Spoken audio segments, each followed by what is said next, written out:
La rareté fait la préciosité, ce ne sont pas les trufficulteurs gardois qui démentiront.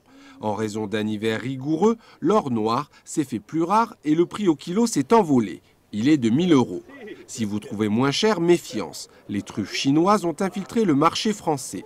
Moins odorantes et moins goûteuses, elles sont bien souvent mélangées avec les françaises dont elles prennent l'odeur et deviennent de ce fait plus difficilement repérables.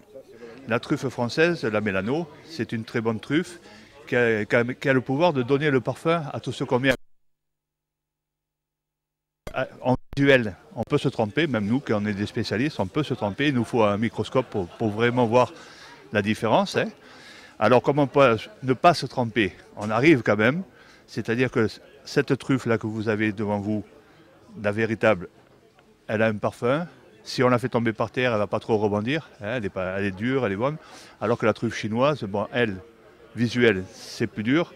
Mais elle a quand même un peu de particularité. Vous la faites tomber par terre, elle rebondit comme une balle de ping-pong. Ça rebondit. Et ensuite, aucun goût. Donc elle est un goût de caoutchouc. Si la truffe chinoise n'est utile que pour le tennis de table, la Tuber melanosporum peut s'apprécier, elle, en omelette, en brouillade, dans le brie, avec le foie gras, mais également avec le petit pâté nîmois. Alors, le petit pâté nîmois évolue dans le sens où on a pris la recette traditionnelle. On l'a fait élaborer aussi avec de la brandade fraîche, sans colorant, sans conservateur, pour associer les deux spécialités nîmoises.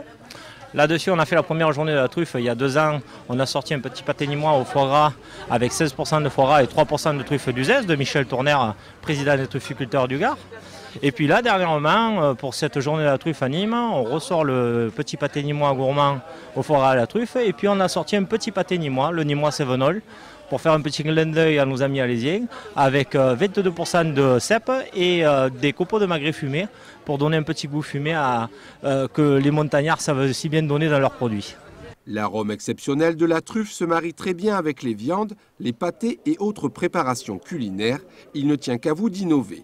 Mais pour percevoir son goût et son parfum subtil, le syndicat des producteurs de truffes du Gard conseille de la déguster en fines tranches sur un canapé beurré.